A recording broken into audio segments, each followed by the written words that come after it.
Make sure we forget you. Yeah. I mean, talk about Pete and repeat. He is just towing this party line. Yeah. As a former journalist, how can he actually put feet in both rivers here? I just don't understand. Yeah. Well, just looking at it, regardless who put forth this policy, it's just simply bad policy. I have always wondered when Trump is up there saying the fake press in the back of the room, there are a bunch of fake press. I'm surprised they didn't get up and walk out then and there. I am surprised. And it's because of their journalistic ethics that their job is to cover the news, no matter what the people call you, no matter how they react. And trust me, if the news walked away from Trump and he wasn't getting coverage, he would have a meltdown. Yes. He would absolutely They melt depend. down. It's a symbiotic relationship. The basis of journalism is going out and finding the story and then gathering the facts. Mm-hmm. And honestly, the facts that support that story. But most of the time, beat reporters are digging through information that nobody else is willing to sit and look through and read, and documents and data. And the most important aspect, I think, about beat reporting is asking very hard questions. And one of the major arguments that Defense Secretary Hegseth is putting forward about this is that he's trying to prevent journalists, and I want to make sure I get this right, prevents journalists from asking soldiers to, quote, break the law by providing classified information. This is the issue. However, journalists would not be allowed under this new policy to report on classified or unclassified information without approval from the Pentagon. So to me, it's just bad policy. A couple things that are out there that seem misleading and maybe are just downright misleading is the fact that the comment was made that the reporters are just wandering the Pentagon halls, and that is not true. There is even an office at the Pentagon to credential reporters. So they are not freely wandering the halls, as was implied. For me, the point is, if you are going to make a policy like this, where was the harm done that implied this policy needed to happen? There's no harm. The worst leak of classified information into the public realm was from Pete Hegseth when he chatted in the chat group and sent it to a reporter. So actually, he caused the problem that he seems to be citing as a problem. And this is the thing, is I was reading an article this morning where retired U.S. Army General Jack Keane had said basically that when you are in the Pentagon, to your point, journalists are not going and banging on admiral and generals' doors saying, I need, answers. Yes, have there been stories that essentially have shed light on things that maybe might have not been done well in the Army? Yes. Well, but that is the point of journalism, is accountability. I would say, though, reporters have probably tracked down a source, gone after a general and said, will you comment on this? This is the information. Yes. We have the pounding on the doors, as you described. I think it is part of what There's happens. the Freedom of Information Act. Yeah. And to your point, Celeste, you could be buried for months under the Freedom of Information Act. They give you so much information. I would remind everyone that it was Hegseth who found his butt in a bucket over that text issue. Yeah, that's what I was just talking about. Yes. Yeah. And so... Yeah. 713-440-8870. What do you think about all this? Sam from Sugarland is on the line. Sam, lead us off. Yeah, hello, sir. My thoughts are like this. Reporters should have the right to investigate and report. That is for sure. That protects the freedom of speech. On the same token, when there is a wrong article or wrong information published, the correction should be as strong as the first article. Mm-hmm. If they have said something and it is proven wrong, it should go on the same front page and say that this is wrong and they should admit their mistake, which is what is not happening. When there's a wrong report and they make some allegations that are false or anything like that, the correction is in the back page in the small letters. I will say, though, now in our digital age, when those stories come out, you will often see in the byline at the top, updated, blah, blah, blah. As information is revealed and corrections are made, they usually change the article now, as opposed to in the old days, in print journalism, when you would get the retraction in a square on another page after the fact. I know they do change it. And then at the very bottom, it will say, a former a former article said that the name was Sam Andrews, and the name has been changed to Sam Smith. Yes, and we want to thank Sam for calling us from Sugarland. Sam brings up a good point, though, and I think that is right now. A lot of the media industry and industry in general are looking at how we do things and they do things. But to that point, I don't think this is an apples to apples type situation, right? Mm-hmm. This is essentially how we are gathering the information from the Pentagon. Right. Correct. And a serious reporter for a valid news organization, they double check. They have journalistic standards. They're working to gather and collect a story. So, it is kind of fascinating. But let's not lose sight of this. The fact that the networks have come together in That's major. We found a way of unity. Consolidation statement to say, you know what, we're not signing that. Well, where do we go from here? Does Hegseth and whomever say, well, then fine, you're not getting any information from us? And they say, well, fine, then the American public won't get any information from you. Mm-hmm. Oh, and they'll say, well, you know what, they'll get it on Truth Social. That's where they'll find it. But it's going to be a stalemate that will be interesting to see how it resolves itself. Yeah. Well, we're interested in what you have to say, what you think. Give us a call, 713-440-8870. Let's see. Do we want to go on to our little topics? Let's talk about what day it is. Okay, you ready? If I can turn my pages. Today is National Grouch Day. So I'm ready for it. I'm going to celebrate all day. It's a day to appreciate the grouchy side of life. Are we grouching today? Not me. Not you. You're always in a good mood. People ask me often, what's Frank really like? He's exactly what's on the show. No pretense. And I don't think you have a bad bone in your body. Ask my husband. No, he agrees with me on that. Okay, something else. Today is Global Hand Washing Day, International Day to raise awareness about the importance of hand washing with soap. We know about all that because we came through the pandemic together and we knew to wash our hands. Hey, I got a correction from Nina. Okay. She says the 1015 Onion is named for the road, the Texas Road 1015, not the date. But I was told by a chef that they're not available until 10:15. So decide what you like there. I don't know. Okay, here's something you'll all like, especially if you have children of a certain age. Okay. It's inaugural free college application week running through Sunday. They're waiving all fees. Waiving fees for all Texas residents who are applying for Texas schools, state schools. Nice. That's a big one because those applications are expensive. We're not quite there yet, but my sister just went through it, and applications are expensive, college applications. I have a friend who has a cottage industry helping kids with their college application, like what they need to be doing in high school to get to the college they want, how to apply for scholarships, how to write their. Oh, she has a fabulous house in Galveston, making tons of money off of helping kids do that. Absolutely. Well, and the last thing I'm going to bring up is because now I am such a fan. Taylor Swift is announcing a 6-episode docuseries on her Eras tour. It's coming to Disney Plus in December. I saw that. Okay, one more. Now from Google. The name 1015 for the Texas sweet onion refers to its ideal planting date, October 15th, not its gathering date. Okay, somebody from somewhere is going to have to Yes, we're going to have to get this. the Texas Well, you know how we're A&M going to settle it? agriculture. We're going to wrap this up. Coming up on Hello Houston, we'll talk with Dr. Letitia Plummer, who is running to become the next Harris County judge. This is News 88.7. Stay with us.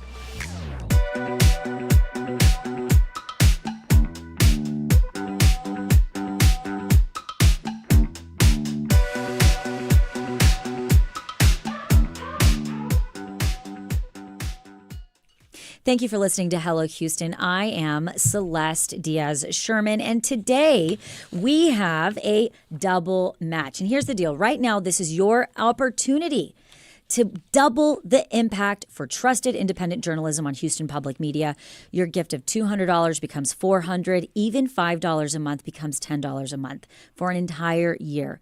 But you have to act fast. Don't wait. Double your gift before time runs out at houstonpublicmedia.org/donate or pick up the phone, 888-909-0887. You know, the Houston community has grown and rebuilt many times. Through it all, Houston Public Media has stayed true to its mission to you. to provide the local journalism and local programming that you rely on.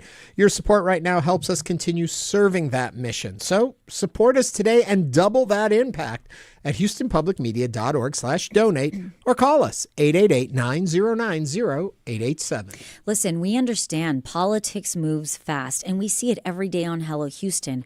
And sometimes it can be a lot to unpack. There is so much going on, and that's why our newsroom takes the time to get it right for you. That's also why we have our local programming, Party Politics, to make sure that you have all the information you need to make decisions. It's a great show. Tune in. But all of this depends on your support. Give now at houstonpublicmedia.org/donate or call 888-909-0887. Protect your right to know what's going on in our world with a donation to Houston Public Media. And right now, that gift is, as Celeste has told you and I've told you, it's being doubled. This is your opportunity to support the trusted reporting that you rely on to make decisions every day. Don't wait. Get your donation doubled right now. I didn't hear you say it with me. Doubled right now while you still can. Visit houstonpublicmedia.org/donate or give us a call. It's different than when you chat with us. The number for the donation is 888-909-0887. If you've never given to Houston Public Media, I'm talking to you. That's right, you. Maybe you've always thought others will give, but right now we need you. Think about what you've heard on Houston Public Media, on Hello Houston, on Houston Matters, on your local program every single day, and give. But right now, again, we need you. Think about all the programs that we have and the programs that you rely on. They are here because of you. Make a gift to keep it coming your way. Give any amount at houstonpublicmedia.org/donate or call 888-909-0887. Before you vote in this upcoming election, before you weigh in on the issues, before you share that story, you need a trusted source. That's what Houston Public Media brings you. Make that donation right now. Get it doubled. houstonpublicmedia.org/donate, 888-909-0887. When Broadway shows flop or have a short run, the curtain... It's not just your car. It's the one that brought your kids home from school, took you cross-country, held memories, laughter, even a few breakdowns. When it's time to let go, give your car a new purpose. Donate it and turn memories into meaningful support for this station. Plus, you'll enjoy free and easy pickup, potential tax benefits, and a simple donation process. Your gift supports the programs you and your family love. Donate today and help keep public media strong. Call or donate online. Round of layoffs all but wipes out the Office of Special Education programs. So what does this mean for the millions of kids who receive services from these programs? How the Education Department cuts will affect children with disabilities. Next time on 1A.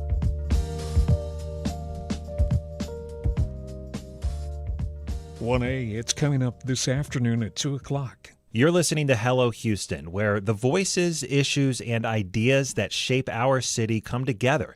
From immigration to education, from local elections to cultural conversations, this show dives deep. And it only happens because listeners like you choose to give. Right now, during our fall campaign, we're asking for your support. If this show matters to you, take the next step and make your gift at houstonpublicmedia.org/donate. Support for Houston Public Media comes from attorney mediator Ron Bankston, providing in-person, video conferencing, and hybrid mediation and arbitration services. More information is available at ronbankston.com. Support for Houston Public Media comes from Hildebrand MBA at UT Austin's McComb School of Business, offering the Weekend MBA at Houston. Masterclass October 16th. Details at texasmbaevents.com. Make it here.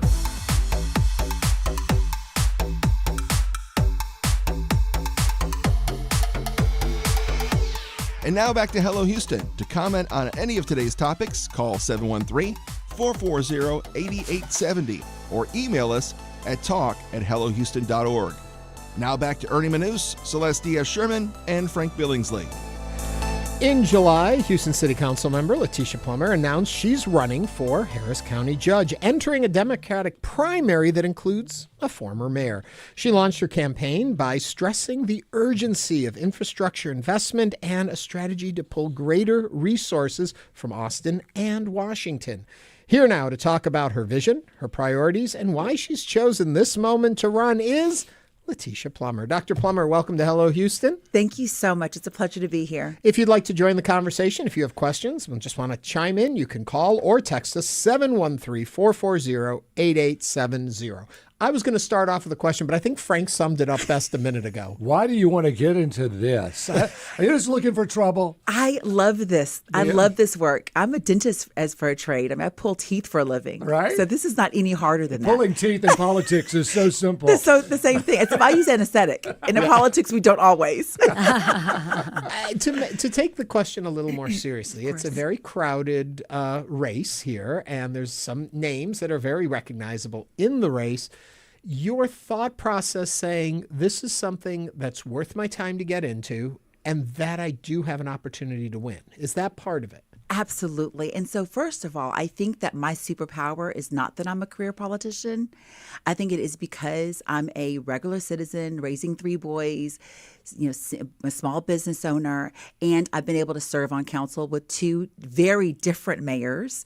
And I think that it does give me a different way of looking at politics. I'm actually a getting done person because I haven't been affected by the red tape in politics. And so the way that I view how it is, I believe is my superpower. So, Miss Superpower, what do you think are probably your 1 or 2 biggest accomplishments as a city council person? I've had so many of them, but I believe that my 2 are probably the good work that I did in environmental justice, and that's in that cancer cluster in 5th Ward, and not only bringing money from the city of Houston, but bringing and drawing down money from the nonprofit entity, about $1.5 million, to do early detection cancer screenings on those 200 residents. What about our budget? Tell me what are your thoughts on a $200 million deficit? Obviously that's a challenge. But I'll tell you this: we had to handle the firefighters. We had to do that. Police equity in terms of pay parity. That was important too. Now, one thing that I do appreciate from our administration versus what happened at the county is I do like the fact that we structured it outward over time versus paying everyone at one time, because we did experience a deficit. But we have to keep in mind, Turner and Whitmire have 2 separate relationships with the state. Mm-hmm. And so because of the better relationship, the more working relationship that Whitmire has with the state, I believe that you're seeing more income coming down to the city that we didn't necessarily see in the Turner administration. So, I'm on council. I have to trust that the mayor is going to figure out a way to do this. He actually announced today that there will not be an increase in taxes because he has the wherewithal to get the monies. We've had direct allocations from the federal government when it comes to resiliency. We didn't see that during the Turner administration. So, I don't want us to be incredibly alarmed. I know we'll get it done, and we'll get it done the right way. Oftentimes when we're looking at Harris County and we look at the county, some of the major issues is infrastructure. What is your vision and your plan at fixing the same key points that continue to rise that people in Harris County are tired of seeing, which is our infrastructure and flooding? Absolutely. And I think this goes back to being the career politician, right? In 2010, our voters voted on a drainage fee. In 2018, they did the exact same thing. Money wasn't allocated properly. In 2 administrations, it wasn't allocated properly. 11.8 cents per $100,000 per household was supposed to go to drainage, and it didn't. As a matter of fact, in 2019, when I ran for council the first time, I promised people that I'll make sure that your money went to drainage. So this has been a deficit over multiple administrations, specifically, though, the last 2. And we have to make sure that if voters vote for something, we have to ensure that they get it. And now, ironically, I'm now voting and passing and having to ensure the $415 million of money of the Jones-Watson lawsuit that we had to settle in this administration. So now we're ensuring that people are going to get their money. We're going to do it by 2028. And I'm working with Public Works to make sure that those dollars are spent in infrastructure in the worst areas first. I want to go back a minute to something you said about when you talk about Whitmire and his relationship outside of our city. What is your relationship like, and what can we count on with relationships with Austin and with Washington? Do you have any of that yet, or is that something you would develop once you're in office? No, I had to develop it now. As a council member, we don't get to put anything on the agenda until recently, but there's still a process with Prop A. Versus the other person in the race was a mayor, right? Mm-hmm. The mayor, it's their agenda. And so I would never have gotten my apartment inspection ordinance almost passed, all the work I've done in the cancer cluster, working with TCEQ, working with the EPA, I have those relationships, and I know working with HUD, working with GLOW, I work with these families to make sure they're getting their house rebuilt during Harvey. I have those relationships already, and they're all good working relationships. Believe it or not, I've gotten more of my initiatives passed under the Whitmire administration than I did on the Turner administration. So I'm looking forward to being the county judge, working with Mayor Whitmire, in his next term, if there is a next term for him, and making sure that the city and county for once can work together. What do you think are our biggest challenges as we go into the next couple of years? I think our infrastructure dollars. I mean, you see what happened with Houston flood control. Harris County flood control, right? I mean, there's a shortfall there as well. People are tired of voting for bonds and not seeing the results at the end. So holding people accountable, but also looking to see how we can look at that county budget and budget things efficiently through efficiencies, through making sure that I know we want beautiful buildings, but focusing on our deferred maintenance issues that we may have, ensuring that that people can work together, and we use grant money from the state, from the federal government, especially as we're seeing what's happening at the federal level. I think a lot of it's communication, because at the end of the day, people either see the water rising around them or they don't. And they don't realize what kind of work has been done by Harris County Flood Control, which is a pretty good amount of work as far as bayous and pipes and roads. There has been a lot. But still, when you're out there like Celeste and I have been, sitting on a crosswalk going, uh-oh, yeah. That's what you see. So how do you communicate what's actually being done? Right. Well, I think that's what I'm saying to you. I think that the county and the city are not working really well together from a communication. And I would love to add the word collaboration. Those things are not happening right now. So in terms of public works, they need to have more meetings with Houston Flood Control. There's got to be more of a collaborative effort to make sure that we know what's happening. If something's coming up on our portal, on our City of Houston portal from Public Works, flood control we have to get the water to the hole. Right? That's our job. Our job is getting the water to the hole. And we don't do a great job of that. But I am working with Public Works, especially on that Jones and Watson lawsuit. We're hoping to create a separate portal or page for people to see that those monies that we've owed them since 2010 is getting done. Dr. Plummer, I have a question. Frank brought up bayous. What are your thoughts on the situation in regards to the multiple bodies that have been found in our bayous? Ironically, I just had a press conference on that about a week ago. And so I'm working closely with the medical examiners. I'm working with HPD. I have been able to say publicly with incredible confidence that we don't have a serial killer on the loose. But I do believe it is transparency. And going back to the point of lack of communication, when people don't know, their minds race and their minds are creating different ideas and concepts. It's our job as elected officials to ensure that we give them the demographic information that they're asking for and proving to them there's no correlation between the deaths. I want to ask about homelessness. This is from Wine Goddess, Texas, on our YouTube channel. What's the status of funds allocated to homeless services? Seems we had homelessness under control recently and an effective process where the funds lost or relocated. Yes. So one thing the mayor has done incredibly well is bring partnerships together, specifically Coalition of the Homeless. We are building a new navigation center. And so I'm not sure if y'all are aware of the civility ordinance that we passed. So we passed the civility ordinance in a specific boundary, primarily downtown, a little bit of midtown, which allows people not to sleep or anything on the chairs or benches, et cetera. That was different before. Before there was a time space when they could do that. Now they can't. The only reason I was supportive of that ordinance is because we have enough beds to put them in safe housing of the people within that particular boundary. And I also proposed an amendment to ensure that our crisis intervention teams or mental health outreach teams would be there if someone's having a crisis, so they do not go to jail. I want to jump into something you just said there. Allowed not to, as opposed to saying blocked from doing it. Is there a verbal game played there, or are you saying something specific? Yes, so that they are not able to be very specific. They're not able to sleep or stand in specific areas anymore. Before, they could sleep on the streets or they could sleep on a park bench. They can't do that anymore. How do they know that? And that was another thing that I made sure I I kind of put forward in my amendment that there has to be a level of communication with our homeless. And if someone is having a mental crisis at any point, my amendment basically stated you have to bring a crisis intervention team or an MCOT team or a medical outreach team to help them navigate and understand what is going on. Our homeless do not belong in jail. They do not belong to be incarcerated. They don't even need to get a ticket. They have no residence, for God's sake. So how are you going to find them? That's going to immediately turn into a bond or a warrant, right? And so those are things that we're working through. But I want to be very clear to our listeners that is a very specific boundary that we have determined because we have the level and number of beds that are necessary to house them all. We are speaking with Houston City Council member Dr. Letitia Plummer about her bid for Harris County Judge. If you would like to join the conversation, you can call or text 713-440-8870. We do have a call on the line.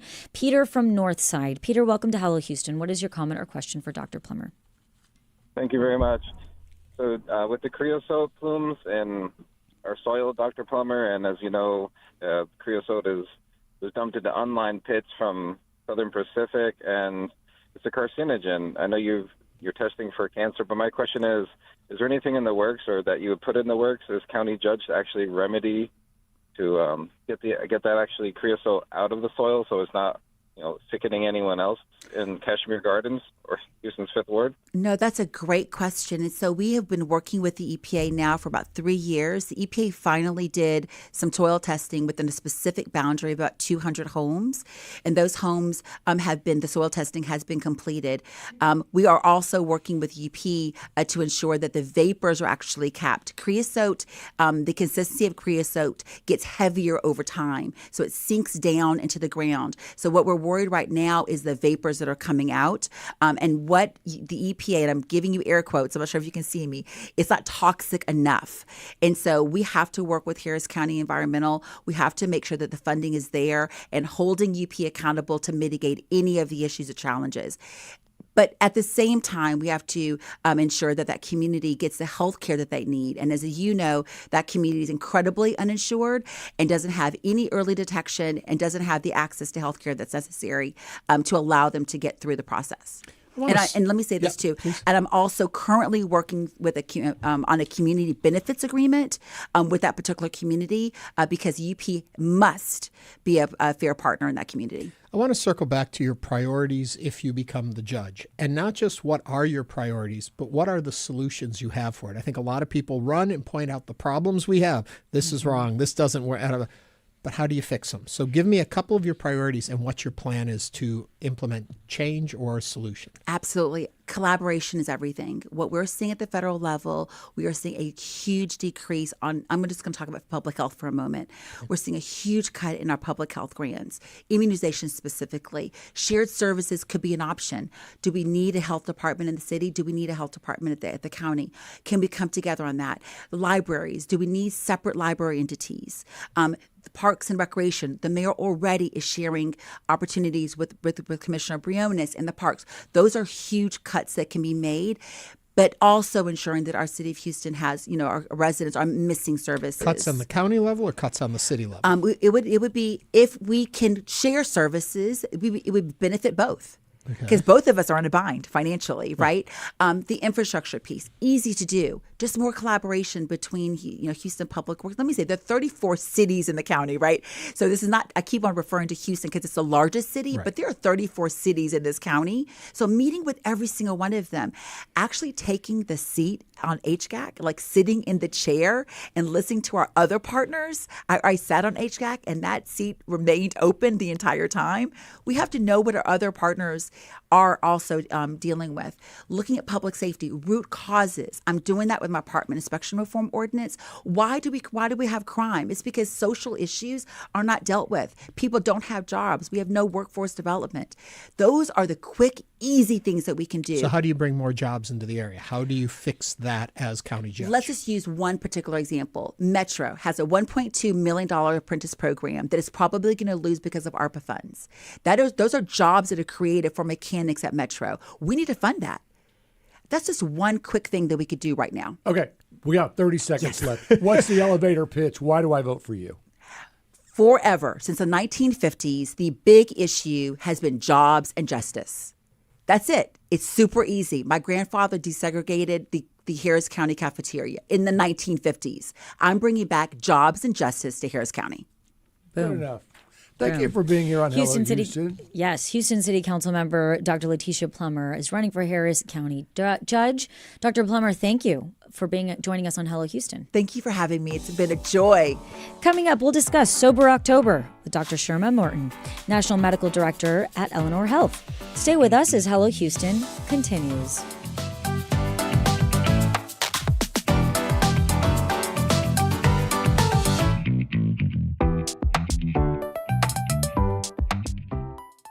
All right, Houston Public Media connects you with trusted news and local programs like the one you're listening to. That was a really interesting conversation with Dr. Letitia Plummer. And that's the public service that you rely on. It's the public service built for you. It's powered by you. So when you give, you're strengthening something that everyone in our community benefits from. Please make your gift now. HoustonPublicMedia.org/donate. From property taxes to public safety to future elected officials, local issues affect you every single day, and we bring it to you right here. Our newsroom breaks it down clearly on Hello Houston. We break it down for you, and you can trust it because it's fact-checked, it's researched, and it's reported. This local journalism is only available because you support this station, and we need your support. So go support it today at HoustonPublicMedia.org/donate or call 888-909-0887. As you know, Houston Public Media is 100% community funded. That's not just a fact, it's a responsibility and a promise. We promise to keep bringing you truth, clarity, and connection, and my opinions, whether you like them or not.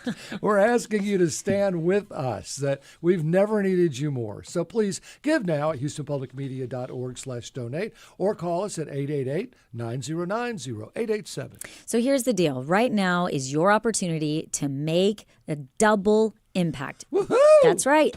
Double the impact for trusted, independent journalism right here on Houston Public Media. Your gift of $200 becomes $400. Even $5 a month becomes $10 a month for an entire year.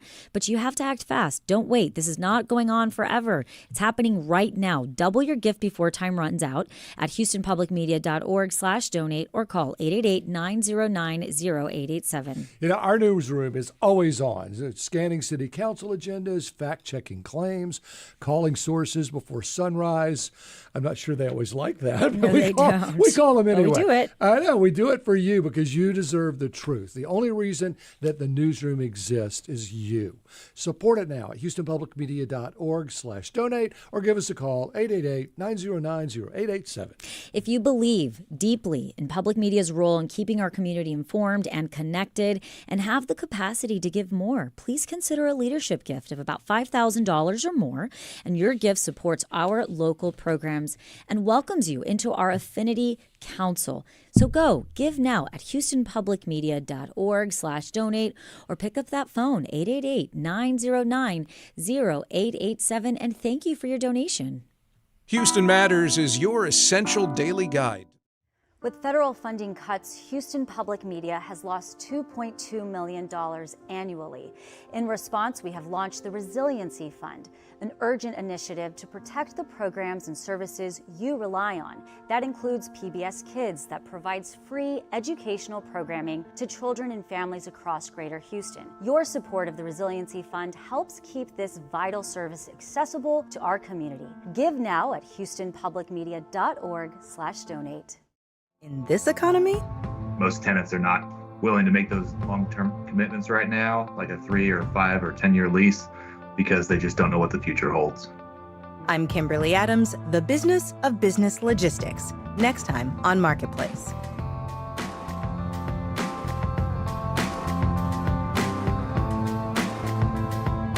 You can listen to Marketplace. It's coming up this evening at 6:30. We're grateful that you're tuning into Hello Houston. You're here because of the hosts, the chemistry, and the variety of voices and stories you hear every day. This kind of radio doesn't just happen. It's made possible by listener support. That means you.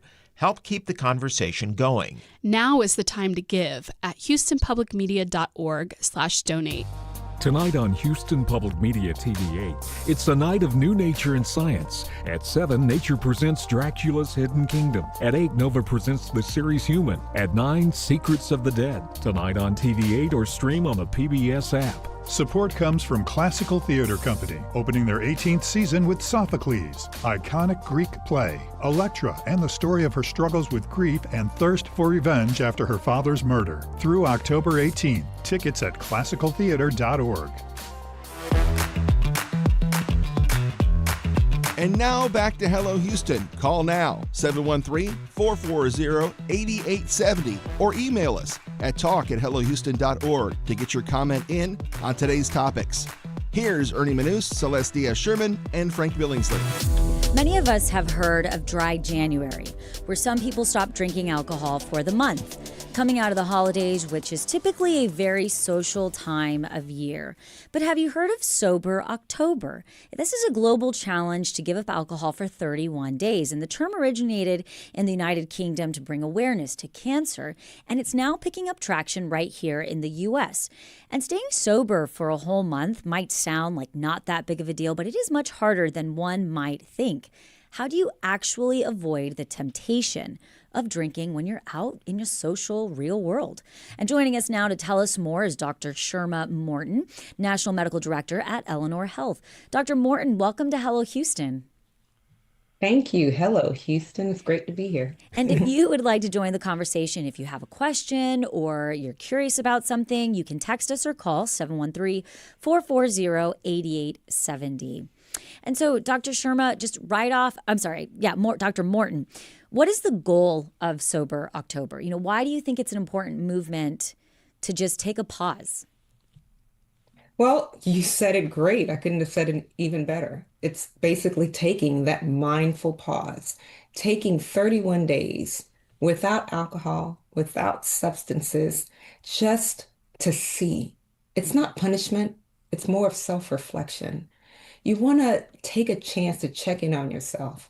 Is this habit or is this a choice? Mm-hmm. How does my body feel when I'm not using alcohol? How does my body feel when I'm not using substances? And it actually gives you the ability to connect with people and give solidarity to people who are in recovery, and brings awareness to the opportunity of looking at why we have normalized alcohol use as well as other substances in society. This 1 month can open up the door to healthier habits and self-discovery. When you say sober, I automatically think sober is the opposite of being drunk. And are you talking about no drink, not even a drop, or how are you interpreting it? Well, I'm interpreting it as what the person needs to evaluate themselves. So it could be a person that says, I drink a glass of wine every night at dinner, and I kind of want to see what it is to drink a glass of wine only on the weekends and see what that means. Or it could be the person that drinks a fifth of vodka and has a rough morning every morning to get to work, and they're trying to figure out, do they have a problem or not? So it's more of realizing, what is my world without this? And can I live without it? Mm-hmm. And do I need help? So it's that self-discovery that allows you to self-reflect on what's going on with your life and if there are any changes that need to be made. So I have a question on how you take this. About 15 years ago, I remember articles were all about binge drinkers, people who would not drink all week. They were sober Monday through Friday, and then they would blow it out on Saturday. And there were articles saying, you know what, that's still a form of alcoholism. What's your take? Then they said it's not. So I don't know where it stands. Where do you stand on that? I think that any uncontrolled amount of consuming a substance to the point that you can't stop doing it, and it's affecting your daily life, your daily functions, your family interactions, and your friend interactions, merits evaluation. Mm-hmm. Binge drinking clearly is not a good thing, and it's going to affect your body over the long term. There's the people that talk about drinking a glass of red wine affects your cardiovascular health better. That's one way of looking at drinking, but if you can't not stop, if you have built up a tolerance where one glass turns into 2 glasses, turns into 3 glasses, if you are binging to the point that people have to get you home and you can't remember the night before, it's time to self-reflect. Let me ask you this, because I completely agree with your idea here of mindfulness drinking. How come no one ever has a month to stop sugar? I think sugar is the bane of our existence. It's just killing our kids, if not our adults. Do you not agree with that? I think that that's a perfect example. One of the things I always tell people is that substance use disorder, alcohol use disorder, it's not a flaw, it's an illness. It's very similar to diabetes. It's very similar to high cholesterol or cardiovascular diseases. It's an illness that you have some control over if you gain that control, and it can have detrimental effects, even death, So yes, I would love to say that I could give up sugar for a whole month. I am not that strong, but alcohol, is one of those things that can have detrimental effects on not only my life, the life of people around me, and God forbid I got in a car, so these are things that you have to think about. Yeah. Sugar, if you don't remember September, you definitely need sober October. Yes. There you go. We're talking about Sober October, and I mentioned Dry January, and these are moments of, pause. Somebody's taking it upon themselves to say, you know what, I don't necessarily, like you said, we're just going to do a check-in with our body. What about, what are some of the common signs that a loved one might actually be struggling with alcohol or some type of substance abuse? Well, I would definitely say the signs could be very subtle. It could just be the person is not calling you back when you call them. They may withdraw from family and friends, or they start missing work or missing responsibilities. Sometimes it could just be change in habits, change in hygiene. But one of the main things that you have to listen to your spidey senses about is that isolation. They kind of just cut themselves off from society, from you. And you've got to listen to that gut instinct to tell you, something's off here. I need to pay attention to that. So it could be drastic things, or it could just be like, I didn't call you because I was passed out. You're absolutely right. Dr. Sherma Morton is the National Medical Director at Eleanor Health. Dr. Morton, thank you for joining us on Hello Houston. Thank you. And coming up, we're going to continue diving into today's top stories. Stay with us for the second hour of Hello Houston.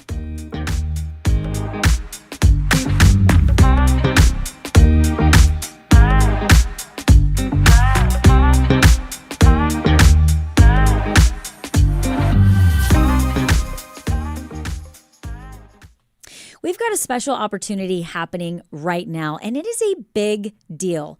For only the next couple of minutes, every single donation is going to be doubled. Doubled? Doubled. That means your $10 donation becomes $20. If you give $100, it becomes $200 for Houston Public Media.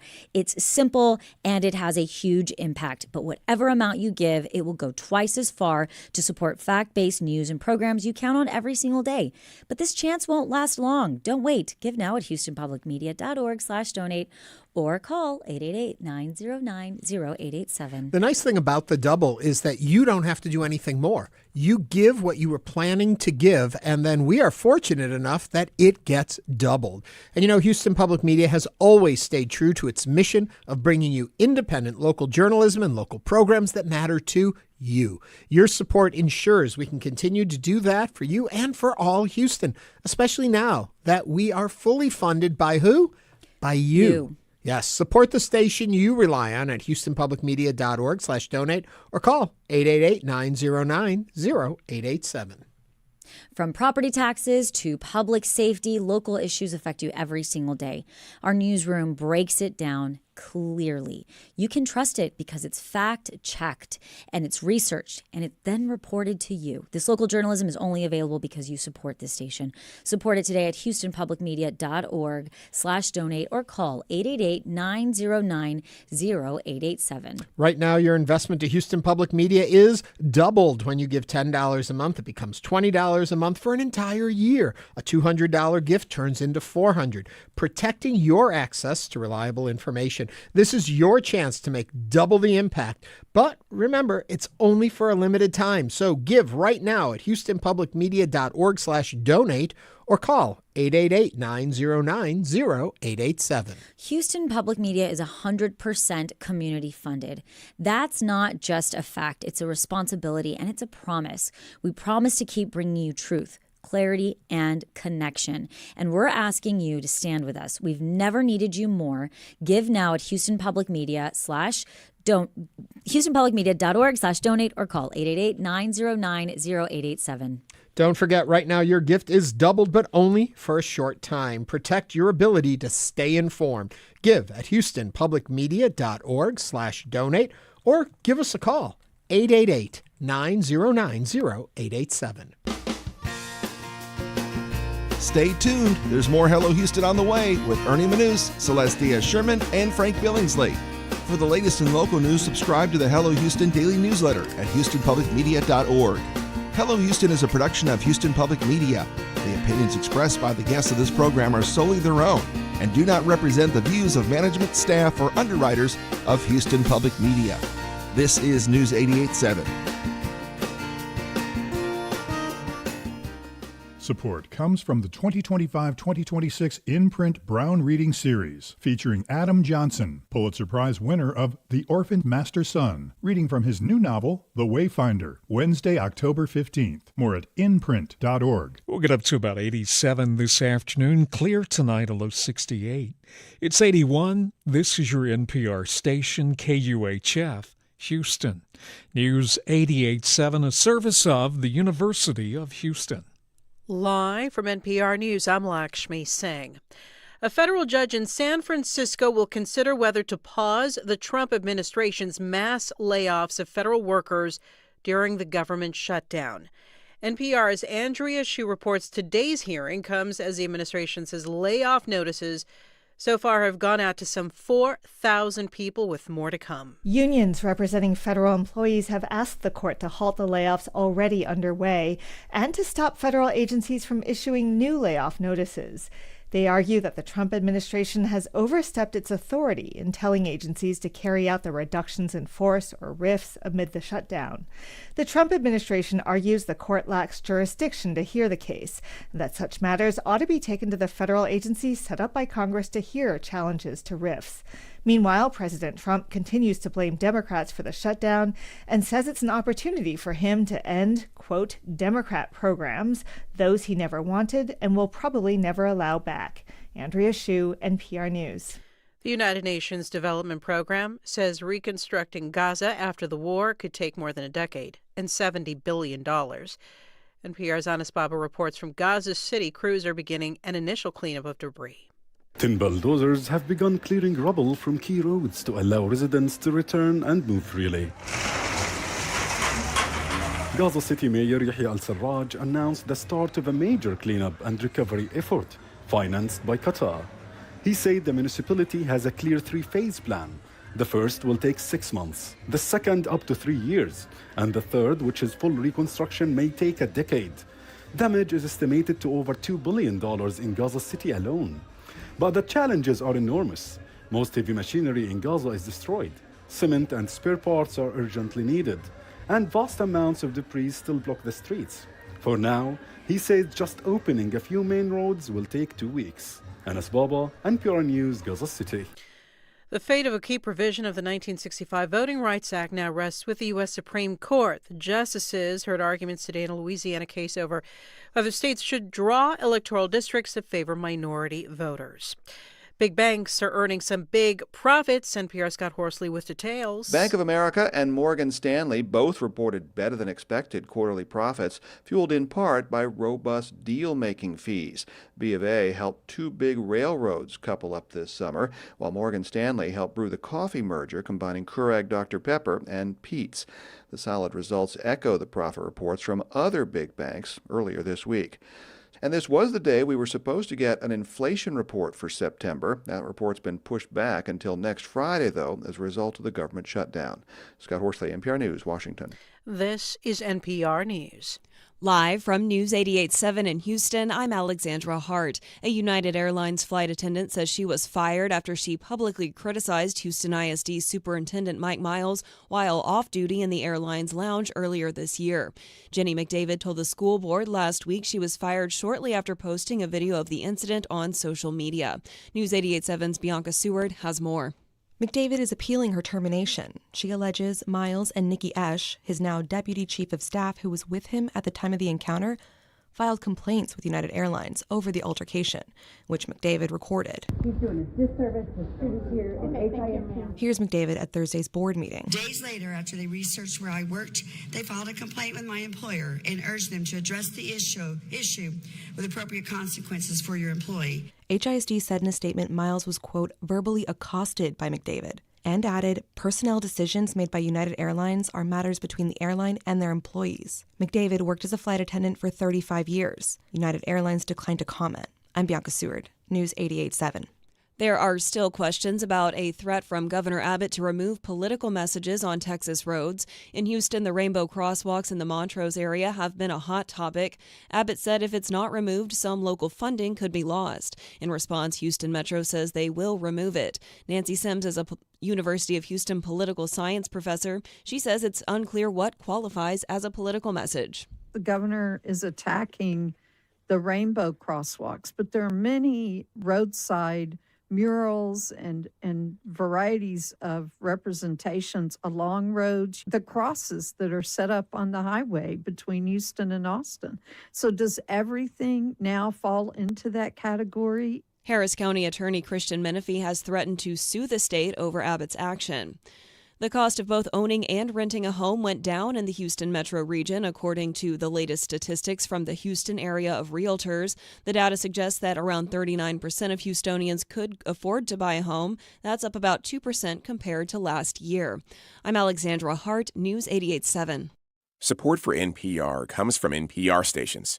Other contributors include Progressive Insurance with Snapshot, which monitors safe driving habits to determine a personalized rate at progressive.com. Not available in California or from all agents. This is NPR.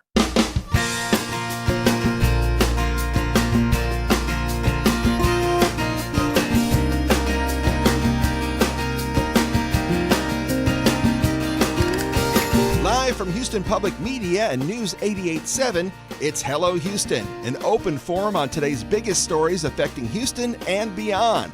Call now, 713-440-8870, or let us know your thoughts on today's topics by emailing us at talk@hellohouston.org.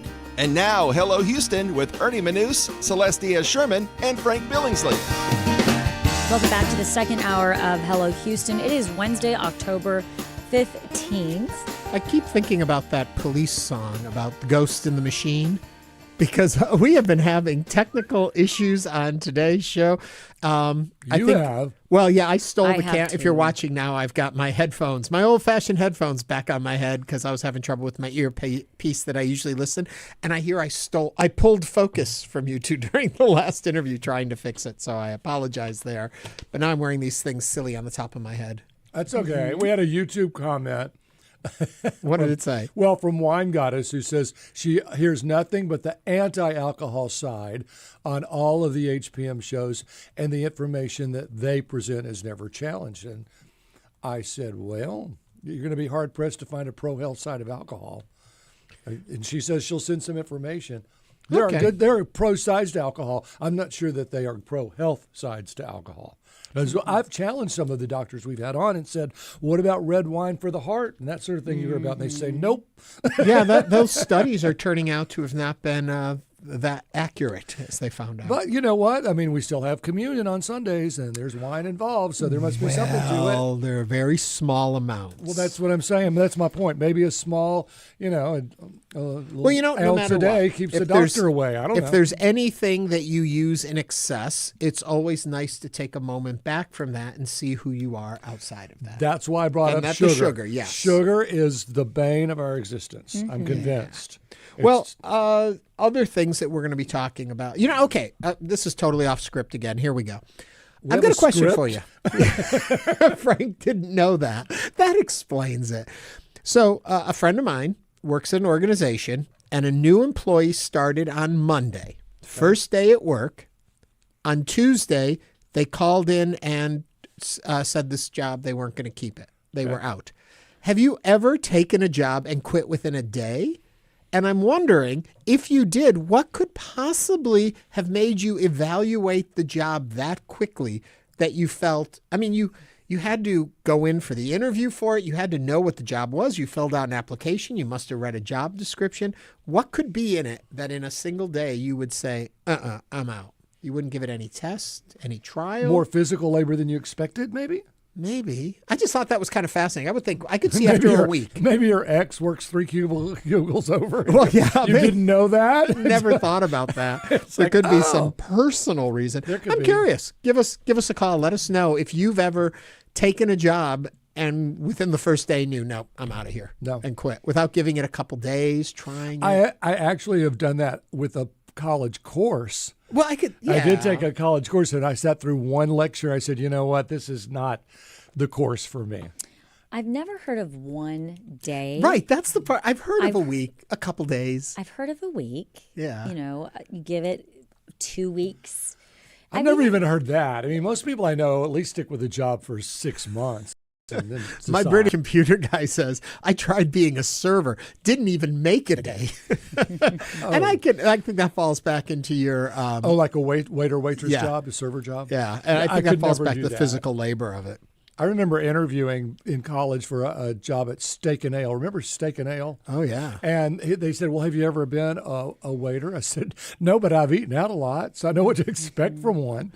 Yeah. They offered me the job, and I ended up not taking it. Well, also, Dark One says, another coworker told me that his brother showed up for a new job and quit because he didn't like the office they gave him. They gave me the best office in the building, next to your office. Oh, Frank. No, the view is what I'm talking about. Oh, thanks a lot, Frank. Anyway, we're going to move into the headlines of the day. Celeste, take us away. Jenny McDavid, a Houston ISD parent and former United Airlines flight attendant, is trying to get her job back after saying she was fired for confronting and criticizing state-appointed Superintendent Mike Miles while off duty in the United Airlines lounge at Bush Intercontinental Airport.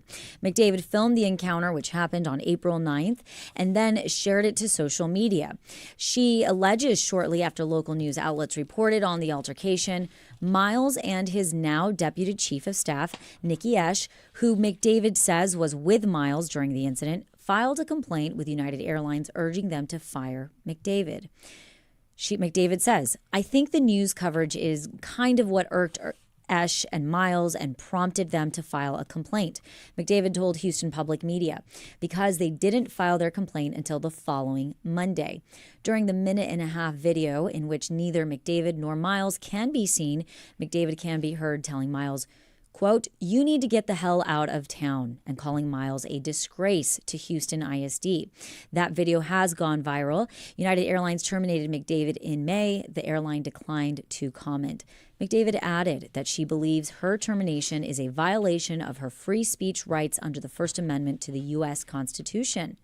What do you think? Should McDavid get her job back? Should Superintendent Mike Miles and his chief of staff filed a complaint? Give us a call, 713-440-8870. I think she is wrong. I think that, but I don't know the facts. Was she in uniform? Okay, I went and checked into that before the show. I was trying to find out what the whole thing was. She was theoretically or supposedly traveling and was in civilian clothes, not working. She was not on the clock, and she went into the lounge, and they can do that because they kind of look the other way when you're an employee or affiliated with the airline, so whatever, and got into the lounge. So she was not there in a formal capacity. She was not on the clock. She was not wearing a uniform. Then how did they know she was a flight attendant? Did she identify herself as such? In the social media that she then posted, it tied her back to the job that she has. So in her Facebook or her Instagram, whatever, it also showed she works for the airline. And pretty much nowadays, anything you do, you can expect to be traced back to where you work, who you are. I mean, we see it over and over and over again in very public situations, whether it's that lady grabbing a ball from a little boy, or, that CEO, or, if you're having an affair and you're at a Coldplay concert, we see these things happening. Yes. What I find very interesting is she herself videoed herself, and she herself posted it. Right. So she felt like she was within her First Amendment rights to do so. Obviously, she wouldn't have posted it to say, hey, let's see if I get fired or not.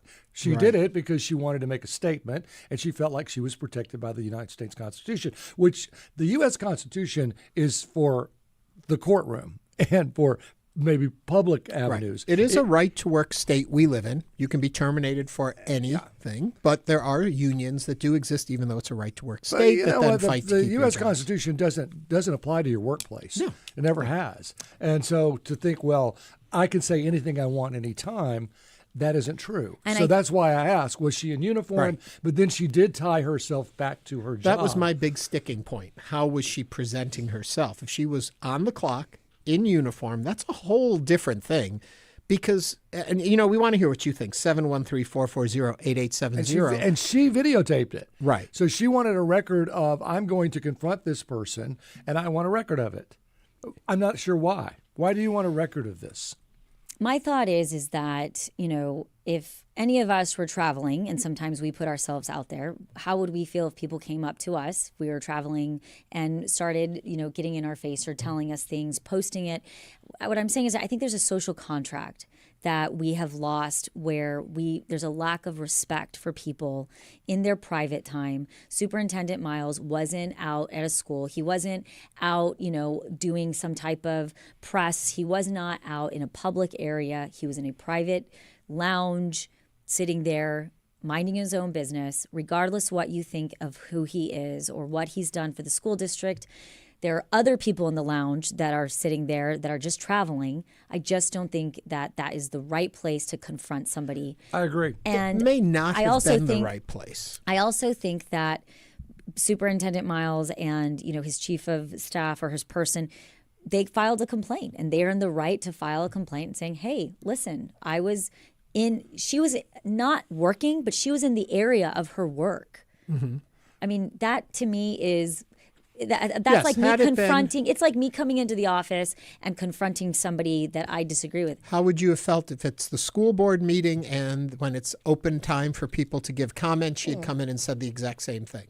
I would say absolutely nothing wrong with that. What if she was wearing her flight attendant's outfit? Still, absolutely nothing wrong with that. So because we have designated time where you can critique and you can say what exactly you want to say to his face with other board members, in the public. Well, I've often thought that like the what we wear and who we are has more power with wherever we go.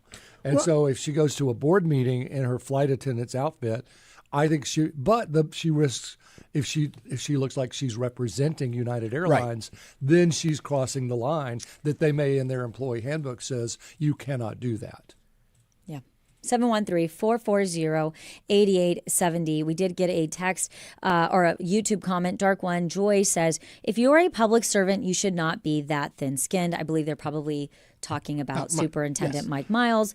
And my British computer guy says, my friend is a flight attendant. When he's in traveling on United Dime, she is still considered an employee on or off the clock. And that person, this woman, was probably in the lounge because she's a United employee and probably flying on United's free perk. Well, we shouldn't assume. But everybody I know that's a flight attendant flies for free. I'm just saying. Or we don't have verified facts there. And I want to clarify that what she said is not the issue. It's where she said it.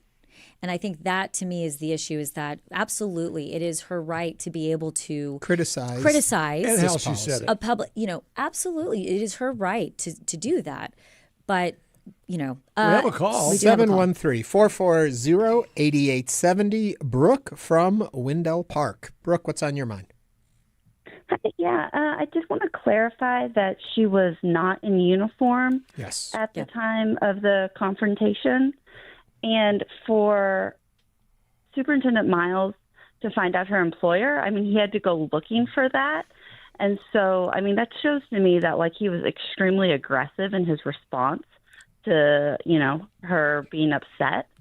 And I think that that's important to acknowledge too. Yeah, but, you know, I don't know with whom he filed the complaint. It might have been the person at the President's Club and said, listen, this other person is bothering me. I don't know that it was an actual complaint with United, because I don't know that he knew she was a United flight attendant. I mean, I just don't have the full facts. Do you, Brooke? Do you happen to know that? United. I believe that that's what was reported. Yeah, I believe it was filed with United. Yeah. Brooke, first of all, yes, we did state she was not in uniform and she was not in an official capacity at the time and was not on the clock when it happened. The second part about him finding out her employer, when she posted on social media, I believe her social media accounts indicated where she worked. So it wasn't a lot of work, I don't believe, to uncover that. But yes, so just a couple points there. So, Brooke, thank you very much for calling in. And again, 713-440-8870. And again, you know, we understand Superintendent Mike Miles is a very controversial figure. And the question then becomes, should people be able to confront, public figures like that and controversial at public any figures time, anywhere? At any time, anywhere. And should Superintendent Mike Miles filed a complaint against her? Let's find out what Ruth from Rice University thinks. Ruth, you're up next. Hi. Yeah, I just think it's interesting that the superintendent's behavior here is so consistent with how he is across the district, right? I mean, this is a man who claims that he's so supportive of teachers, but then he goes after anybody who says anything against him, and teachers lose their jobs left and right. He's a very vengeful person, and I think it's just really consistent with his overall behavior, and it speaks to his character, which is, you know, that he's so thin-skinned that he can't handle someone telling him that what he's doing is hurting their kids, which is true across the district. And so he has to, resort to like this vengeful, I'm going to turn you in and get you fired, which is, I don't know, it feels a lot like, 5-year-olds. And that's kind of how he's running the district, which I think is sad. Ruth, thank you for your comments. It kind of brings up two different questions here. Right. One is his reaction to the comments. Mm-hmm. Was it appropriate or inappropriate? But also her behavior and how she approached and where she approached. So we have two different things at play here. Yeah. And that's what I've been trying to say is, that. Can I make this point? If you or I got on a United Airlines flight and started yelling at the flight attendant, this seat's not comfortable. I don't like this drink. I don't like this food. I don't like this airline. You would be in so much trouble with United Airlines and probably the United States government. You might end up in jail for causing that kind of an altercation. So a flight attendant should know better because they are the police on the plane. And we've read these stories too of people getting drunk or even not drunk, and they say things. And being disrespectful Victoria to them. Osteen got thrown off the plane and off of first class Victoria years ago. It was a Osteen. big scandal because she said something the flight attendant didn't like. And I don't want to conflate or confuse the audience in that this did not happen on a flight. It did happen in the lounge. Correct. It was in the airport. But a flight attendant has a lot of power on the plane. And I would venture to say, in the president's lounge, if you went into the president's lounge and started pitching a fit with one of their employees, you would be probably out there in a heartbeat. 713-440-8870. Bob from the Heights is on the line. Bob, what are you thinking? Hi, good afternoon. I just heard something a little bit earlier, and I just wanted to just ask respectfully that y'all kind of clarify when you're talking about the First Amendment. I think it was something to the effect that it doesn't protect your speech at work or whatever. It doesn't protect you from getting fired, but it absolutely does protect you everywhere. What happens when you say something or the repercussions is a different topic, but you can say whatever you want, wherever you want, and however you want, and you are protected. It's just not being arrested. No, Bob, thank you for the clarification on that one. We appreciate that. Is Bob a lawyer? I think we said that to clarify, the comment was that the amendment, the Constitution protects you in the courts. Of course, that's what it's for. And it protects you against the government. But your employer has a right to say, we don't look at the First Amendment in this building. Right. You cannot go into your boss and say whatever you want and think that that's just okay. Right. And again, 713-440-8870. We do have a call. Stephen from North Houston is on the line. Stephen, what is your comment or question? So my comment is she was in the lounge in civilian clothes, and the hypothetical is raised, well, what if she was at a school board meeting in her uniform? And I would put it to you that if she was in a board meeting in her uniform, I'm pretty sure that dude would still go after her with her employer to have her fired, because that's the way these people do business, and I think it sucks. She was in the lounge as a civilian, and she was talking to a dude that was in charge of her children's school, and she had every right to do that. And for him to go after the fact when it blew up in the media and he found out where she worked, and for him to go after her, I think that sucks. That's all I got. Thanks. Okay, so do you think there's a time and place for everything, or a time and place for anything?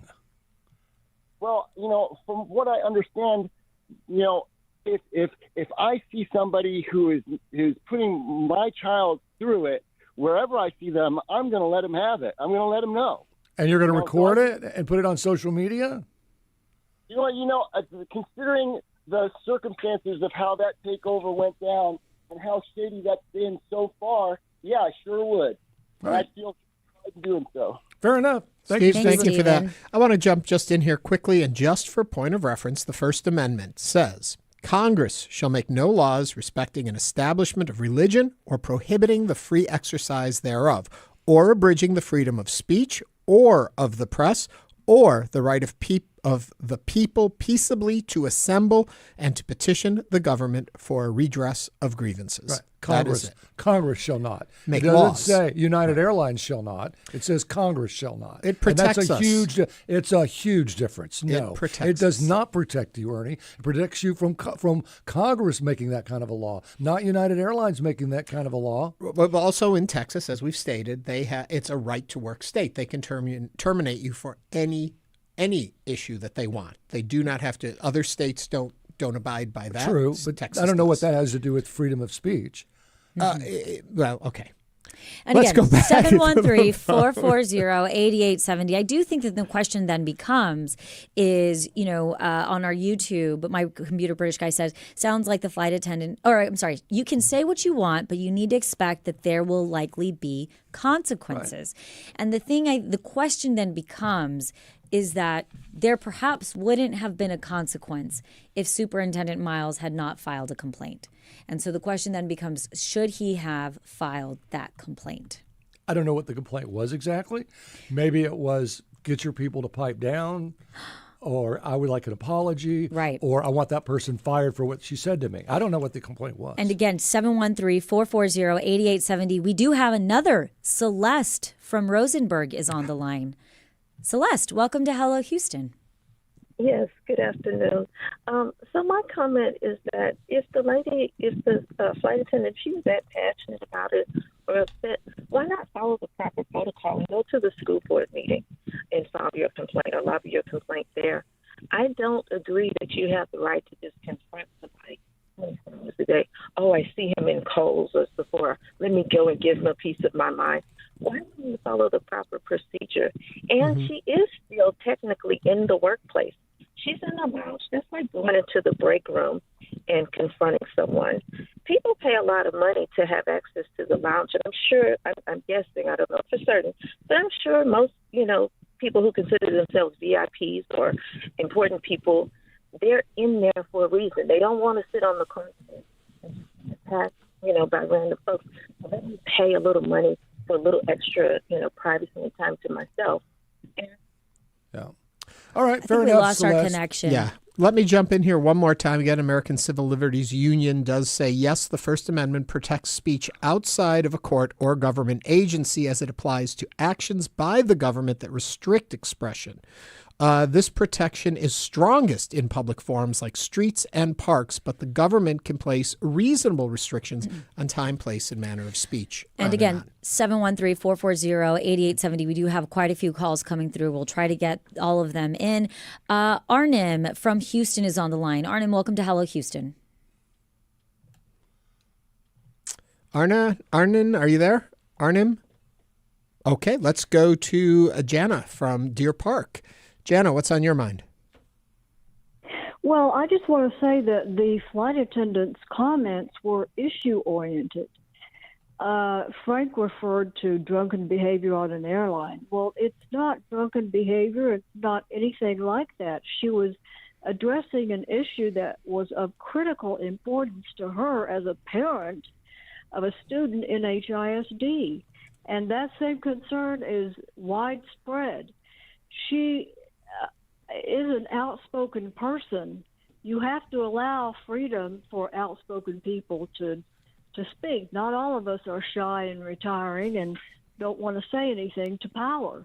But this woman did, and she had every right to. Now, to say that the First Amendment only refers to what Congress can do or the government can do, technically that might be true, but the American people's understanding of the First Amendment goes way beyond that. Mm-hmm. And I think that's what needs to be defended, not a technical application of Congress applying the First Amendment.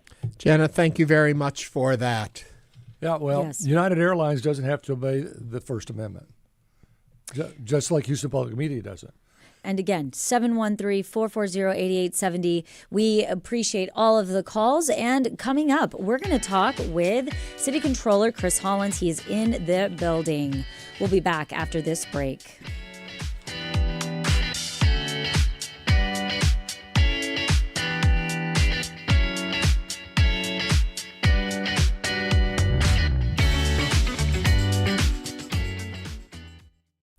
Every story we cover, every headline we discuss, every local show we produce, that's all possible because of you. But we need your support right now. Houston Public Media is now completely 100% community supported.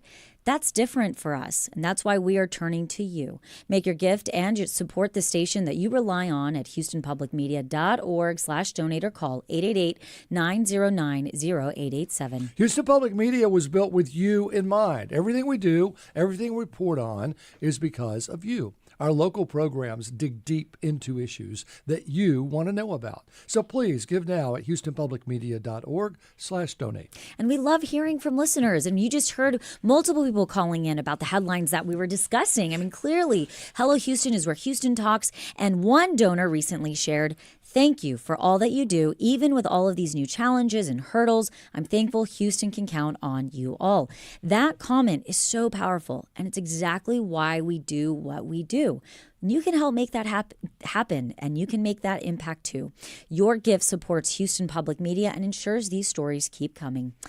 Give now at houstonpublicmedia.org/donate or call 888-909-0887. On Fresh Air, you'll hear conversations with entertaining. You count on Houston Public Media. That's why you're here right now. Take the next step and become a new member today. Every gift makes a difference. And with a gift of $5 a month or more, you'll receive PBS Passport, a member benefit that lets you stream more of the shows you love anytime. It only takes a minute to make a big difference. Join as a new member today at houstonpublicmedia.org/donate or call 800-364-8300. About housing, healthcare, education, and the real issues shaping life in our city. That's right. Hello Houston brings voices to the mic that need to be heard, but it doesn't happen on its own. No, this station is entirely community funded, and that means you make Hello Houston possible. Support the conversations that move Greater Houston forward. Make your gift at houstonpublicmedia.org/donate. Support comes from the Houston Symphony, where jazz meets the classics. In Gershwin and Grimaud, jazz meets symphony. Pianist Aline Grimaud joins the orchestra for Gershwin's Concerto in F, October 17th through the 19th at Jones Hall. Tickets at houstonsymphony.org. Support for Houston Public Media comes from Hildebrand MBA at UT Austin's McComb School of Business, offering the Weekend MBA at Houston. Masterclass October 16th. Details at texasmbaevents.com. Make it here. And now back to Hello Houston. To share your thoughts on any of today's topics, call 713-440-8870 or email us at talk@hellohouston.org. Now here's Ernie Manous, Celestia Sherman, and Frank Billingsley. Oh, let's talk money. Houston's Budget and Fiscal Affairs Committee recently proposed that the city could boost its general fund by at least $200 million a year if it just adopted policies similar to other major Texas cities.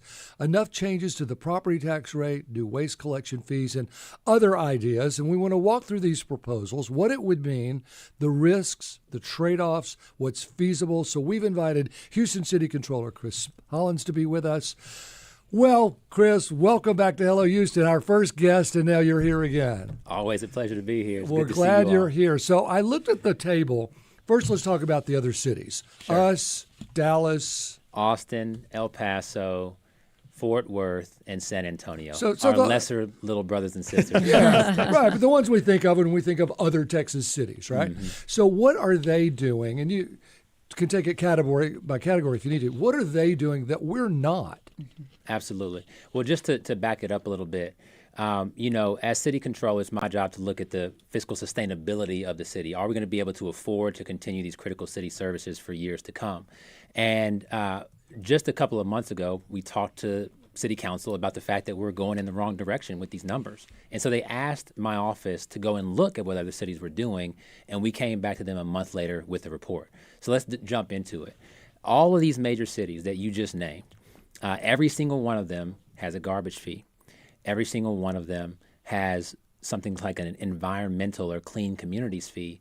And every single one of them brings in money from city utilities, whether that's the water bill or the energy bill, and uses that to fund some of the general fund services. Except us. Except Every one us. of these cities except us. All right, let's back up even more, and then we'll jump into these, because we got a little time here. Why now? I mean, why weren't we? I've been looking at what other people pay for their electricity for years. Why now does suddenly we look at our neighbors, our other cities, and say, well, what are they doing to save money that we're not doing? Well, interestingly enough, this has been knowledge here at the City of Houston for a long time. And in fact, when council asked me to go and look what other cities were doing, my immediate response to them was, your finance director just showed this to you a year ago, but we're happy to refresh it, right? And even when we look at things like the utility fee and how the city transfers dollars from its utility over into the general fund, we have documents from that have performed legal analysis on if the city of Houston can do this, going back to 2019 and 2020. And I wouldn't be surprised if they existed before that. So what exactly is a utility fee? How does that affect me as a consumer? So the short version of this is, again, whether it's your water bill, because the city of Houston is the one who sends you your water bill. Oh, wow. We know about those. But over in San Antonio, the city sends them their electricity bill too. But these are utilities that the city owns, some of them. For Houston, we own water. And ultimately, the general fund, the city proper, would charge the utility that provides you your water for things like the right-of-way, right? So those water pipes go through city property to ultimately bring you water.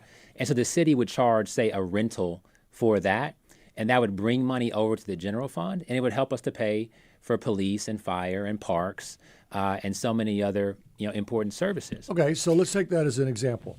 What does Dallas pay for this utility fee per dollar, and what would you propose we pay for it? Yeah, so to take a step back, I'm not proposing anything, right?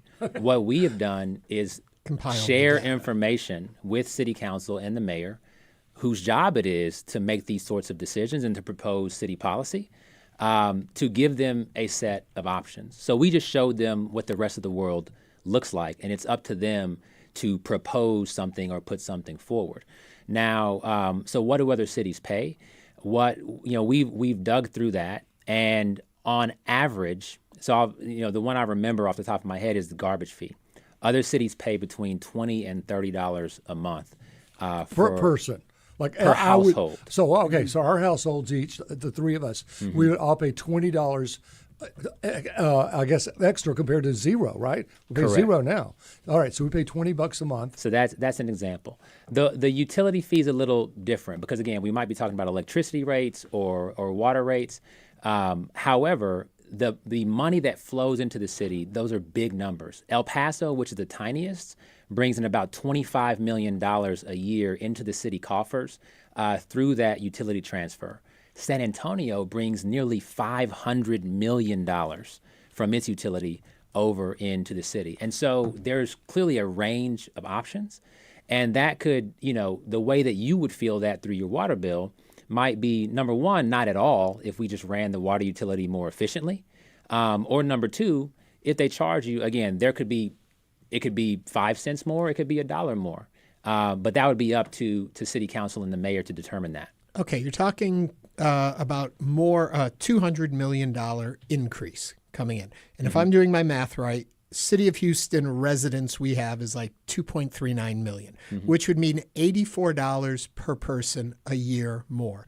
Is my simple math right here or not? That is straightforward, simple math. I guess one thing I would add on to that is that a lot of the taxes and fees that are paid across the city of Houston are paid by businesses and corporations, not just households, right? So when we think about property tax dollars that flow into the city, of course you pay your residential property tax bill. You have a homestead exemption. Some seniors have another exemption that brings that property tax bill lower. But I'm looking at this landscape of all this commercial real estate in downtown Houston, and they don't get those tax breaks, and they pay pretty big tax bills. So it wouldn't just come from citizens, it would come from businesses too to get to that $200 million. That's correct. But Chris, we've had so many different elected officials at the city level, at the county level, all discussing this specific situation. And it seems every single time we have somebody sitting here at the table, it seems very logical. It makes complete sense. What is the issue between the alignment? And correct me if I'm wrong, Harris County is essentially run different because there is so many overlaps between city and county and jurisdictions. So where is the disconnect and how can we get alignment on this? Yeah, no, that's a great question. Harris County sets its own tax rate, so the county judge and those 4 commissioners vote on the tax rate, and those dollars flow to them and fund county services. Right. The city sets its own tax rate; those fund city services. Just to be as plain as I can be here, politicians don't want to be seen or accused of raising taxes. I mean, plain and simple. And it's also clear, I think we all understand that times are tough for a lot of people. Inflation has been significant over the last few years. It costs more to get a loaf of bread or a piece of chicken or some steak than it did years ago, right? And so there's also concern for the potential impact, because even when you talk about $25 a month, for some people they say, I'd love to pay $25 a month to get more consistent and better city services, and for others, $25 a month is tough, right? We know that many families, if they face an emergency that's $400, say a flat tire or a water leak at their home, that they couldn't afford to cover that, right? And so there's genuine concern with the pocketbooks of regular Houstonians, but we also have to be honest with ourselves about what these services cost. And down at the city, what I've been telling them, again, I don't get a vote on what we spend money on or anything, but I say we have to decide one of two things. Either stuff is too expensive and we should bring the cost of that down and lower our costs as a city, or we're paying the right amount for these services and they're necessary, and then we have to figure out how to cover those costs. Is there a plan or a proposal or a mathematical equation that would shift the majority of this to business and industry and off individuals, or does it have to be a shared? I think that there are innovative ideas that could be brought to the forefront to think about how to lower the burden on regular working households. I haven't been involved in conversations of that nature. As I've come, with this critique and this warning to the mayor and city council, every single time I've said, look, I would love to roll up my sleeves alongside you all, put a task force together, bring in business leaders and community leaders and work together on this important challenge. That offer has been turned down. But to answer the question, I believe that there are options available to us to think about how to make sure that those who can afford to pay more are able to, and those who have challenges get relief. But we have to, one, just be clear-eyed about the financial challenges the city is facing, what it's going to take to address them, and then think about the intricacies of those potential solutions. Well, I would think your easiest sell would be garbage tax, because what we've seen with the recycling issues and the garbage pickup issues that affect so many of us, I think we're all ready to say, okay, how much I got to give you? Just come get my garbage. Yeah. And even Whitmire has said, look, we're the only place that doesn't have a garbage tax, basically in the state of all these large cities. Are you pushing maybe that one a little harder than the others? Are you pushing anything? Again, you're Switzerland. I'm not pushing one over the other. Again, city council and the mayor determine how this money gets spent, and it's up to them to determine how we collect the revenue to pay for it. All I'm doing is sharing the facts and telling the truth that say one of these things is not like the other. Our costs are way higher than the revenues that we're bringing in. What we're seeing is that in a year to 2 years' time, we would run out of that safety net of funds that's allowed us to operate like this, and we have to set up a long-term solution so that my kids aren't, worried about their physical safety. In your research and looking into all of this, you say we are the only city that doesn't have it. These other cities do have it. When did they institute that? Did that come slowly along? Was there a point where they realized they were in a situation like us and said, we've got to do something? How did those evolve to be there? So I don't have the specific answers on those. What I do know is that what ends up happening is, one city, we're all trying to solve a similar problem. Right. One city will sort of pioneer some way of solving a problem. And then if it seems to work, everybody else, piles on. For whatever reason, Houston has been late to the party. And as these other cities are taking these steps that seem to work for them, we've sat back and not taken those steps. And the question is, again, are these city services necessary? If so, is how much we're paying for them the right price tag? Right. If the answer is yes, then it's incumbent upon city leaders to figure out how to pay for that. Quick question. I know we have a call waiting. Our effective tax rate for the city is what, 2% on top of the 6.25 from the state? So I think we take in 2% on our 8.25% sales tax. The city gets a penny and Metro gets a penny. Okay, so 2 pennies. Have we considered taking that up to 3 pennies? I think state law will not require us to go That's past. Right. We can't go 8.25 past. And that was when we total. had Harris County Judge Lena Doggo. She explained that as well. But we do have a call, 713-440-8870. Ken from Cypress is on the line. Ken, welcome to Hello Houston. What is your comment or question for Controller Hollins? Okay, the question, you kind of went there already about a permanent solution because we keep on ending up in the same position. I've been here all my life, 1961. And we keep ending up in the same position without being fiscally responsible. And sometimes problems are passed on to other mayors. But right now, raising certain rates is really basically unacceptable right now. I live alone in a home, and it's just me. And due to all these previous rate raises, I have a $47 a month water bill on up. Mm-hmm. I've had water, and that's just bathing. I don't water, and that's basically unacceptable. And I feel, just like some people that say in the past, taxed enough already. Hey, man, I'm rated enough already. And the problem of it is, man, is that we got to go, the way this is my opinion. I feel that we need to start going into these yearly budgets with some permanent fixes, being a little bit more responsible, because we're putting the cart before the horse. Because right now, this mayor gave these police a massive raise. And, okay, we'll figure out how we'll get the money later. Okay, we've been coming up short. This is kicking the can down the road. Thank you, Ken. You know, we're not getting what we paid for, and thank you. Thank you, Ken. We appreciate your comment. Controller Hollins. Ken, I absolutely hear where you're coming from, brother. Like I said, you're not alone as a Houstonian, and it's become a less affordable city over the last several years. Again, people are feeling that strain, whether they've been working the same job for 30 years or whether they're a retiree on a fixed income. And so we have to be thoughtful about how to, lessen any strain of potential policy changes on everyday Houstonians. But you mentioned, the other side of the coin too. We've been kicking this can down the road for far too long. And ultimately, again, we have to understand, I'm going to keep on banging this drum. We got to know what we need to provide to Houstonians in form of city services. That's public safety, that's picking up your trash, that's making sure your roads and sidewalks are safe and smooth, that it doesn't flood so much when those storms come. And then we have to know, what that costs us and figure out how to cover it. And that's why you elect a mayor and city council, is to make those decisions. Mm-hmm.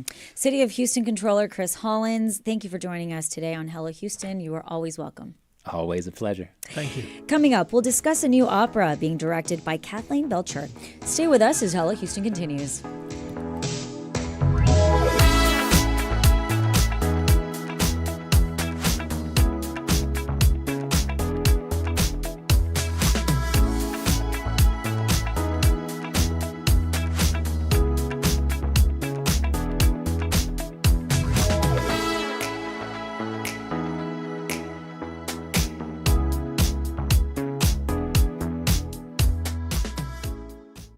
Imagine two friends getting together. So what's happening in Congress? Well, this is something that is going to be tough to defend in an election year. And that's assuming it even passes, which it might not. Imagine you could listen in. And then what about the Senate? The bills are just rocketing out of the chamber. Have they gone too far? The House might say, well... With federal support gone, Houston Public Media needs a stronger foundation for the future. The Houston Public Media Resiliency Fund is our response to ensure this service remains strong, stable, and community-powered. Your gift today helps us stay on the air tomorrow and the day after that. Give now to the Resiliency Fund at houstonpublicmedia.org/donate or call 800-364-8300. Houston, presenting Faithful Friends, an exhibit exploring understanding and friendship, where kids discover that while faiths and beliefs may differ, kindness and friendship are universal. More at cmhouston.org. And now back to Hello Houston. To comment on any of today's topics, call 713-440-8870 or email us at talk@hellohouston.org. And now here's Ernie Manous, Celestia Sherman, and Frank Billingsley. Next week, the University of Houston's Moore Opera Center will present the world premiere of American composer Tom Cipullo's latest opera, Hobson's Choice. Inspired by the classic 1915 play of the same name, this comic opera follows a strong-willed woman who takes matters into her own hands after her father refuses to let her or her sisters get married, and an exploration of class, gender roles, social mobility, and more. To tell us more about the opera, please welcome Kathleen Belcher, who is the director of Hobson's Choice and the artistic director of the Moores Opera Center at the University of Houston. Kathleen, welcome to Hello Houston. Thank you very much. If folks want to join into the conversation, 713-440-8870. I guess when often people think of opera, you think of the past, old, dead composers. You've got a live composer, a current piece, world premiere right here. Excited? All of those things. Oh, super excited. I've been in the business for close to 30 years, and this is only the 4th or 5th world premiere I've ever had an opportunity to do. So that's always super exciting because it's so rare. And it's fun. It's in English. It's a comedy. It's all those things that are rare about opera, right? So I always think we need. Is it comedy like they say it's comedy, or is it comedy like it's really funny? There are parts that are really funny, right? Okay. But it's opera funny. Some of it is opera funny. But some of it is actually really funny. And libretto, the characters are relatable. Even though when he approached me about it, he said, "I'm afraid this feels like an old-fashioned story." But the way he's written it really, I think, will resonate with today's audiences. Well, I explained too. Hobson's choice means there's really no choice. Correct. And so, can you give us a hint of what are the non-choices here? Well, I think it refers to Maggie, who is the title character. Her choice, or she doesn't have a choice of being able to get married, right? Her dad doesn't give her the choice, but she works around the Hobson's choice and gets what she wants. And that's ultimately. what's funny, I guess. Absolutely, how she does all of that. Absolutely. I'm also curious, when it is a world premiere, with any other opera, there's lots of references you can look at, see how they did things, how they handled, how they present. How closely are you working with Tom on that? And how much are you getting to have a clean slate to envision something new? Tom has been really great. He handed me the score and said, "It's your baby," and I was like, "Well, okay, but it's your baby, but I want to co-parent with you." So, but he's been very open about ideas. When we have questions about the text, he's very receptive. If we ask him, what did you mean here? This isn't really reading.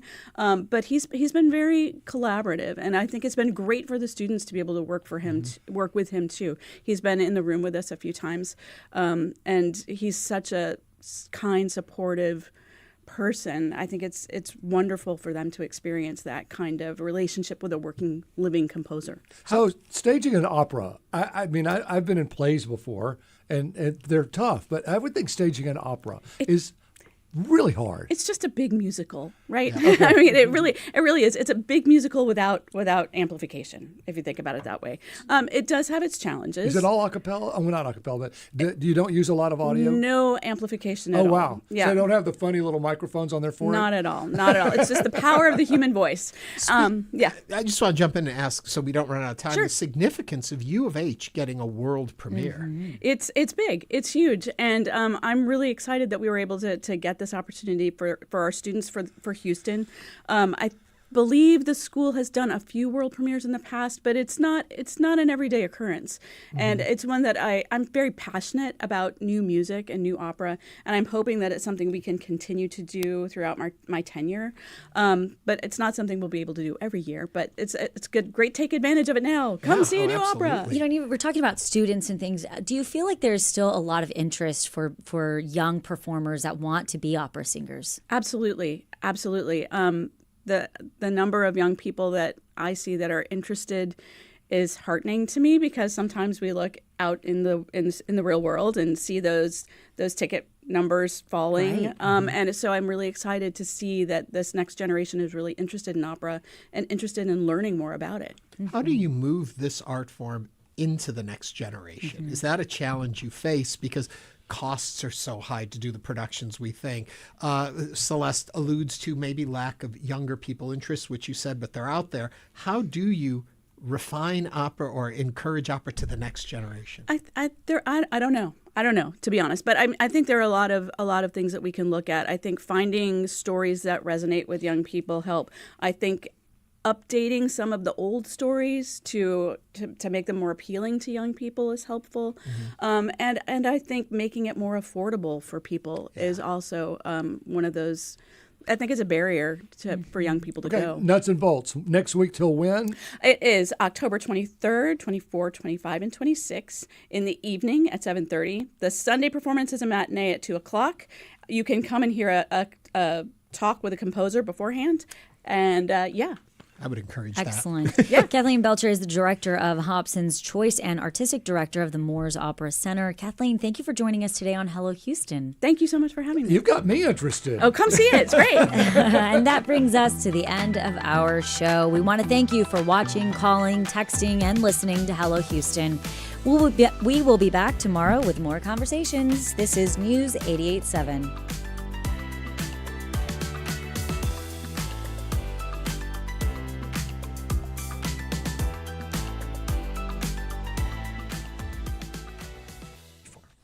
You rely on Houston Public Media for thoughtful reporting and insightful stories like the ones that you heard today on Hello Houston.